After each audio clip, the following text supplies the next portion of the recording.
CEOs involved in artificial intelligence development meeting with President Biden and Vice President Harris in Washington. The White House said that Biden told the CEOs they need to mitigate risks posed by AI to individuals, society, and national security. And joining us right now is one of those chief executives at the meeting, but perhaps maybe the most important in the whole space. OpenAI CEO Sam Altman is here.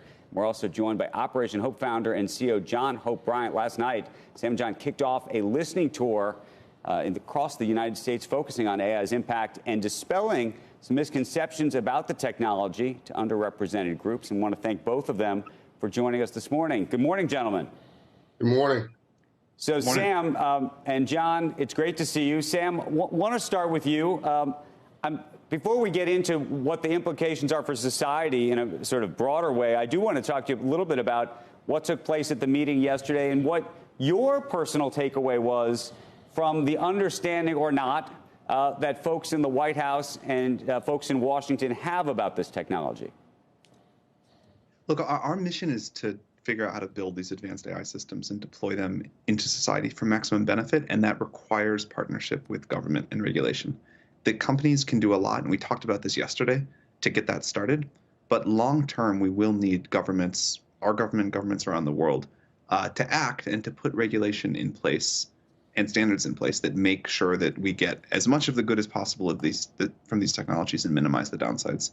So the meeting was about that. I think it was a great start. Lots more to do.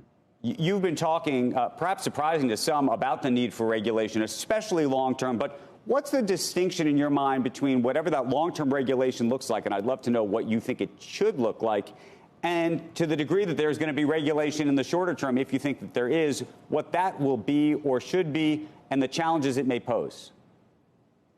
In the shorter term, I think there's a lot of issues that people are now discussing. Provenance of content is a good example and a big one, right? Like, how are we going to know what content is real, is generated, is from a human? You need to know that you're talking to a human or an AI. When it's one or the other, I think you should. So there's a class of things about that. And then longer term, as these systems become really, really powerful, I do think we will need some sort of international authority that is looking at the people building the most powerful systems and making sure that we are running evaluations for safety, getting external audits and red teaming, and sort of tracking what's happening. We do this for other very powerful technologies. I think AI will need to be one too. Okay, but given how fast things are moving and how fast you're developing this technology, how much time do we actually have?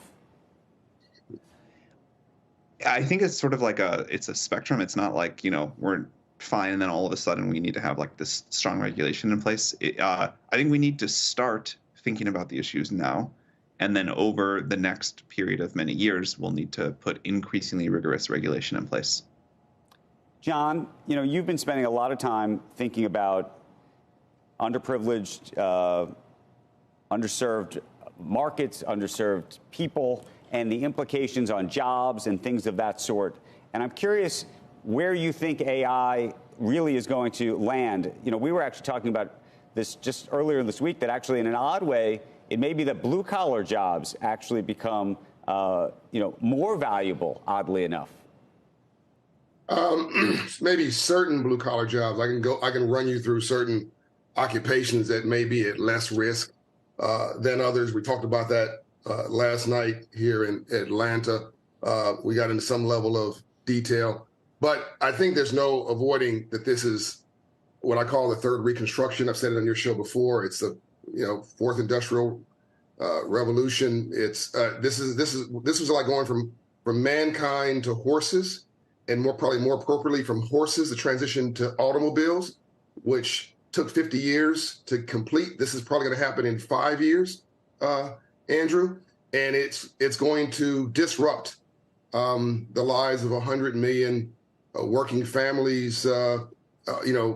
Between now and 2030. And if we do it right, there'll be another 100 million or plus jobs that come in, and we'll train them properly. If we do it wrong, it won't just be black and brown people who have pain. It'll be my poor white brothers and sisters. This is like Dr. King all over again in the civil rights movement, where he talked to all of God's children about what I call the color green. Last night was probably one of the most important meetings I hosted ever.